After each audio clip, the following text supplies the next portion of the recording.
പ്രിയമുള്ളവരെ, വിശുദ്ധ ബൈബിളിനെ ആസ്പദമാക്കിക്കൊണ്ട് ഞങ്ങൾ സംപ്രേഷണം ചെയ്യുന്ന ഒരു ചാനലാണ് ബൈബിൾ വചനങ്ങൾ എന്ന ഈ ചാനൽ. ഈ ചാനലിൽ കൂടെ പഴയ നിയമത്തിലെ ഉൽപ്പത്തി പുസ്തകം മുതൽ പുതിയ നിയമത്തിലെ വെളിപ്പാടിന്റെ പുസ്തകം വരെയുള്ള എല്ലാ അധ്യായങ്ങളും ഞങ്ങൾ ഉൾക്കൊള്ളിക്കാൻ ശ്രമിക്കുകയാണ്. ഈ ബൈബിൾ വചന ഭാഗങ്ങൾ കേൾക്കുന്ന ഓരോരുത്തരും ലോകത്തിന് ശാന്തിയും സമാധാനവും ഉണ്ടാകാൻ വേണ്ടി പ്രാർത്ഥിക്കുക. സർവശക്തനായ ദൈവം എല്ലാവരെയും അനുഗ്രഹിക്കട്ടെ എന്ന് ഞാൻ പ്രാർത്ഥിക്കുന്നു. അതോടൊപ്പം തന്നെ ഈ ചാനൽ കാണുന്ന എല്ലാവരും ഞങ്ങളുടെ ചാനൽ ഒന്ന് സബ്സ്ക്രൈബ് ചെയ്യാൻ മറക്കരുത്. കാരണം സബ്സ്ക്രൈബ് ചെയ്താൽ മാത്രമേ തുടർന്നുള്ള അധ്യായങ്ങൾ നിങ്ങൾക്ക് ലഭിക്കുകയുള്ളൂ. അതുകൊണ്ട് ഈ ചാനൽ കാണുന്നവർ ദയവായി ഒന്ന് സബ്സ്ക്രൈബ് ചെയ്ത് താഴെ കാണുന്ന ബെൽ ഐക്കൺ കൂടി ക്ലിക്ക് ചെയ്ത് വെക്കുക. ഞങ്ങളുടെ എല്ലാ അധ്യായങ്ങളും കേട്ട് ദൈവാനുഗ്രഹം ലഭിക്കുവാനായി ദൈവത്തോട് ഞാൻ പ്രാർത്ഥിക്കുന്നു. നിങ്ങളെവിടെയും പ്രാർത്ഥന നിർഭരമായ സഹകരണം തുടർന്ന് പ്രതീക്ഷിച്ചുകൊണ്ട് ഉൽപ്പത്തി പുസ്തകം 19-ാം അധ്യായം. സോദോമിന്റെ പാപം. വൈകുന്നേരമായപ്പോൾ ആ 2 ദൂതന്മാർ സോദോമിൽ ചെന്നു. ലോത്ത് നഗരവാസികൾ ഇരിക്കുകയായിരുന്നു. അവരെ കണ്ടപ്പോൾ ലോത്ത് അവരെ എതിരേൽക്കാനായി എഴുന്നേറ്റ് ചെന്ന് നിലംപറ്റി താണു വണങ്ങി. അവൻ പറഞ്ഞു, യജമാനന്മാരെ, ദാസന്റെ വീട്ടിലേക്ക് വന്നാലും കാൽ കഴുകി രാത്രി ഇവിടെ തങ്ങുക. രാവിലെ എഴുന്നേറ്റ് യാത്ര തുടരാം. അവർ മറുപടി പറഞ്ഞു, വേണ്ട, രാത്രി ഞങ്ങൾ തെരുവിൽ കഴിച്ചുകൊള്ളാം. അവൻ വളരെ നിർബന്ധിച്ചപ്പോൾ അവർ അവന്റെ വീട്ടിലേക്ക് പോയി. അവൻ അവർക്കൊരു വിരുന്നൊരുക്കി. പുളിപ്പില്ലാത്ത അപ്പവും ഉണ്ടാക്കി. അവർ അത് ഭക്ഷിച്ചു. അവർ കിടക്കും മുമ്പേ സോദോം നഗരത്തിന്റെ എല്ലാ ഭാഗത്തും നിന്നും യുവാക്കന്മാർ മുതൽ വൃദ്ധന്മാർ വരെയുള്ള എല്ലാവരും വന്നു വീട് വളർന്നു. അവർ ലോത്തിനെ വിളിച്ചു പറഞ്ഞു, രാത്രി നിന്റെ അടുക്കൽ വന്നവരെവിടെ? ഞങ്ങൾക്ക് അവരുമായി സുഖഭോഗങ്ങളിൽ ഏർപ്പെടേണ്ടതിന് അവരെ പുറത്തു കൊണ്ടുവരിക. ലോത്ത് പുറത്തിറങ്ങി കതകടച്ചിട്ട് അവരുടെ അടുത്തേക്ക് ചെന്നു. അവൻ പറഞ്ഞു, സഹോദരരെ, ഇത്തരം മ്ലേച്ഛത കാട്ടരുതെന്ന് ഞാൻ നിങ്ങളോട് യാചിക്കുന്നു. പുരുഷ സ്പർശനം മേൽക്കാത്ത 2 പെൺമക്കൾ എനിക്കുണ്ട്.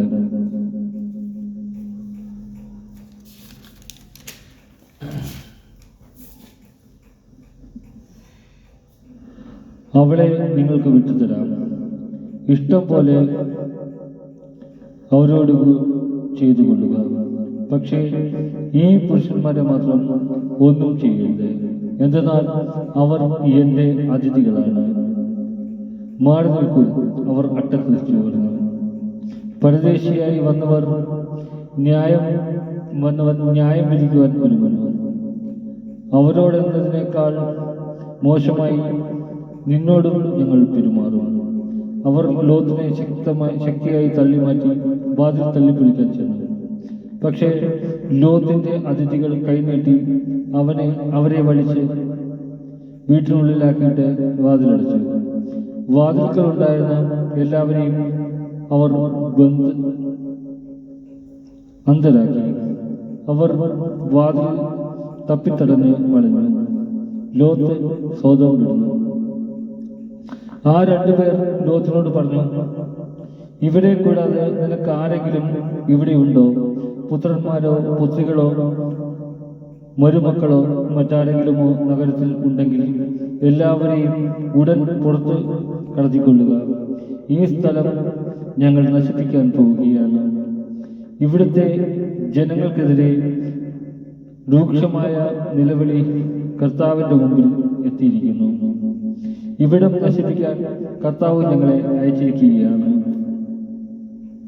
ഉടനെ ലോത്ത് തന്റെ പുത്രിമാരെ വിവാഹം ചെയ്യാനിരുന്ന അവരുടെ അടുത്തേക്ക് ചെന്ന് പറഞ്ഞു, എഴുന്നേറ്റ് ഉടനെ സ്ഥലം വിട്ടു പോവുക. കർത്താവ് ഈ നഗരം നശിപ്പിക്കാൻ പോവുകയാണ്. എന്നാൽ അവൻ തമാശ പറയുകയാണ് എന്ന് അത്രേ അവർക്ക് തോന്നിയത്. നേരം പുലർന്നപ്പോൾ ദൂതന്മാർ ലോത്തിനോട് പറഞ്ഞു, എഴുന്നേറ്റ് ഭാര്യയെയും പെൺമക്കൾ രണ്ടുപേരെയും കൂട്ടി വേഗം പുറപ്പെടുക, അല്ലെങ്കിൽ നഗരത്തോടൊപ്പം നിങ്ങളും നശിച്ചു പോകും. എന്നാൽ അവൻ മടിച്ചു നിന്നു. കർത്താവിന് അവനോട് കരുണ തോന്നി. അതുകൊണ്ട് ആ മനുഷ്യർ അവനെയും ഭാര്യയും മക്കളെയും കൈക്ക് പിടിച്ച് നഗരത്തിൽ നിന്ന് പുറത്തു കൊണ്ടുപോയി വിട്ടു. അവരെ പുറത്തു കൊണ്ടുചെന്ന് വിട്ടതിന് ശേഷം അവരിൽ ഒരുവൻ പറഞ്ഞു, ജീവൻ വേണമെങ്കിൽ ഓടിപ്പോവുക, പിന്തിരിഞ്ഞ് നോക്കരുത്, താഴ്വരയിലേക്ക് തങ്ങുകയുമരുത്, മലമുകളിലേക്ക് ഓടി രക്ഷപ്പെടുക, അല്ലെങ്കിൽ നിങ്ങൾ വെന്തുമരിക്കും. ലോത്ത് പറഞ്ഞു, യജമാനനെ, അങ്ങനെ പറയരുത്. ഞാൻ അങ്ങയുടെ പ്രീതിക്ക് പാത്രമായല്ലോ. എൻ്റെ ജീവൻ രക്ഷിക്കുന്നതിൽ അവിടുന്ന് വലിയ കാരുണ്യമാണ് കാണിച്ചിരിക്കുന്നത്.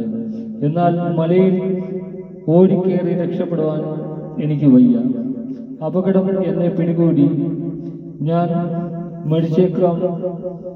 മരിച്ചേക്കുമെന്നും ഭയപ്പെടുന്നു.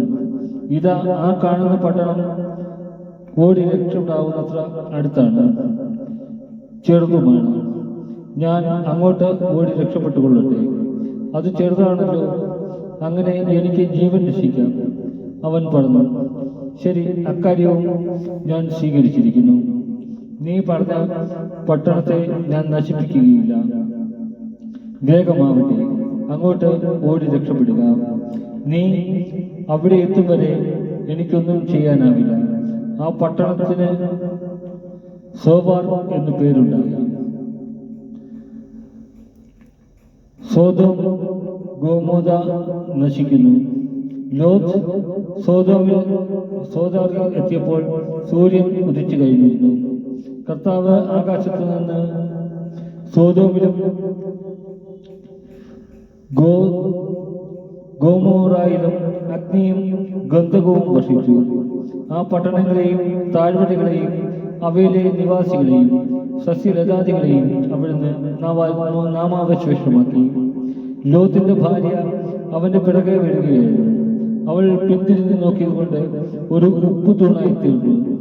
അബ്രഹാം അതിരാവിലെ എഴുന്നേറ്റ് താൻ കർത്താവിന്റെ മുമ്പിൽ നിന്ന സ്ഥലത്തേക്ക് ചെന്നു.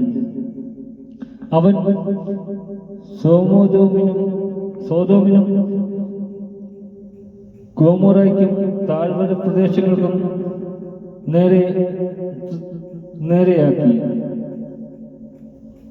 നേരെ നോക്കി. തീച്ചുളയിൽ നിന്നെന്ന പോലെ ആ പ്രദേശത്തു നിന്നെല്ലാം പുക പൊങ്ങുന്നത് കണ്ടു. താഴ്വരകളിലെ നഗരങ്ങൾ നശിപ്പിച്ചപ്പോൾ ദൈവം അബ്രഹാത്തെ ഓർത്തു. ലോത്ത് പാർത്തിരുന്ന ഈ നഗരങ്ങളെ നശിപ്പിച്ചപ്പോൾ അവിടുന്ന് ലോത്തിനെ നാശത്തിൽ നിന്ന് രക്ഷിച്ചു.